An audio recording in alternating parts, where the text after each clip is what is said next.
Salam sejahtera, terima kasih karena bersama dengan saya di Nazilin Unity Channel. Pemimpin bersatu, tekan speaker. Kosongkan kerusi Labuan segera. Kalau ini benar-benar berlaku, bermakna bersatu akan hilang satu lagi kerusi. Bila bersatu hilang satu lagi kerusi dan dikosongkan kerusi Labuan, maka kita akan lihat satu lagi pilihan raya di Labuan. Adakah Parti Bersatu boleh menang lagi? Atau mereka akan kalah terduduk tak mampu nak lakukan apa-apa? Ramai netizen kata ini satu tindakan yang merugikan Bersatu. Karena kata mereka, kemenangan Parti Bersatu dulu di Labuan kerana adanya gelombang hijau. Selain itu, mungkin pada waktu itu ianya kena pada timingnya. Tapi sekarang ini kalau pilihan raya kecil diadakan di Labuan dan bertanding lagi Parti Bersatu, kata mereka, silap-silap hari bulan. Jangankan nak menang, nak dapat wang deposit pun belum tentu dapat, kata mereka. Tapi tak apalah. Menurut Ronald Kendi, Speaker Dewan Rakyat Johari Abdul tiada pilihan lain selain mengisytiharkan kerusi Parlimen Labuan sebagai kosong, kata Naib Presiden Bersatu Ronald Kendi. Menurut Ronald, ini berikutan keputusan Mahkamah Tinggi Shah Alam yang menolak saman ahli Parlimen Labuan, Suhaili Abdul Rahman, yang mencabar pemecatan automatiknya daripada Bersatu. Memandangkan Mahkamah Tinggi Shah Alam telah membatalkan writ saman dan penyata tuntutan Yang Berhormat Datuk Indra Suhaili, maka jelas alasan yang dijadikan sandaran oleh YB Tan Sri Speaker untuk tidak mengosongkan kerusi P166 Labuan dan menolak permohonan saya dalam surat terdahulu bertarikh 9 Julai 2024 sudah tidak lagi relevan dan terpakai, katanya. Oleh itu, YB Tan Sri Speaker tidak mempunyai pilihan lain selain daripada menghormati dan menjunjung mulia Perlembagaan Persekutuan dengan membuat pengisytiharan bahawa berlaku kekosongan bagi kerusi P166 Parlimen Labuan untuk membolehkan pihak SPR membuat ketetapan untuk suatu pilihan raya kecil diadakan segera, katanya pada kenyataan hari ini. Ronald Kendi turut maklumkan dia telah menghantar surat kepada Johari berhubung perkara tersebut hari ini.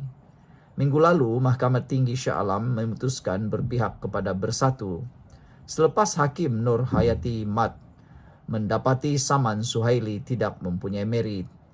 Permohonan Bersatu untuk membatalkan saman dibenarkan dan mahkamah memerintahkan pelanatif membayar kos RM5,000 kepada parti itu, kata Peguam Bersatu Chetan Jethwani kepada Bernama.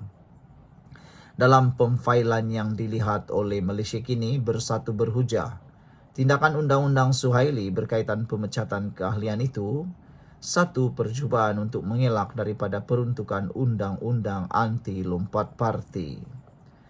Suhaili salah seorang daripada 6 bekas wakil rakyat Bersatu yang status mereka sebagai ahli parlimen telah menjadi persoalan, namun Speaker Dewan Rakyat sebelum ini membenarkan mereka mengekalkan kerusi masing-masing. Pemecatan mereka daripada keahlian Bersatu berlaku selepas ke-6 wakil rakyat berkenan mengisytiharkan sokongan kepada Anwar Ibrahim.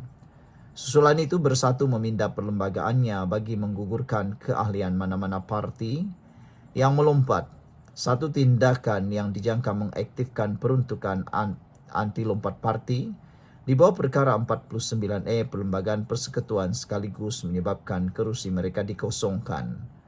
Bagaimanapun, Johari menolak permohonan Bersatu untuk mengosongkan ke-6 kerusi tersebut. Dalam satu surat yang dilihat oleh Malaysia Kini, Johari berhujah peruntukan anti lompat parti bagi Perlembagaan Persekutuan bertujuan menjamin kestabilan politik. Sekian dulu untuk kali ini. Jangan lupa tinggalkan komen anda, tekan butang subscribe. Jumpa lagi. Bye-bye. Salam sejahtera. Terima kasih kerana bersama dengan saya di Nazilin Unity Channel. Laporan di Harapan Daily ini cukup menarik perhatian kita semua. Baru-baru ini PAS kalah teruk dalam PRK Air Kuning. Namun apa yang mereka lakukan jauh lebih mengejutkan ramai orang. Talqin kunut nazilah yang dibacakan PAS semasa kempen pilihan raya, hina Islam, kata tajuk Harapan Delhi ini. Naib Pengerusi 1 Parti Amanah Negara Amanah Kelantan, C. Ibrahim Muhammad menegaskan bacaan talqin dan kunut nazilah oleh PAS sebagai sebahagian kempen pilihan raya adalah satu penghinaan kepada Islam. Beliau berkata PAS menggunakan Islam tidak kena pada tempatnya. Mengulas tindakan parti pembangkang itu semasa kempen pilihan raya PRK Dewan Undangan Negeri Air Kuning baru-baru ini. Talqin orang baca kepada si mati, itu pun selepas selesai dikuburkan. Bila talqin dijadikan lawak politik, maka ianya satu penghinaan kepada amalan Islam, kata beliau.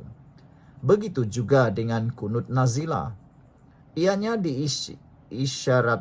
disyariatkan ketika berhadapan dengan musibah yang besar atau serangan puak bukan Islam. Bukan untuk mendoakan kehancuran sesama Islam kerana pilihan raya, jelas C. Ibrahim lagi. Semasa kempen PRK Dewan Undangan Negeri Air Kuning lalu, Pesuruhjaya PAS Melaka Zulkifli Ismail yang juga ahli Parlimen Jasin memimpin bacaan doa kunut nazilah.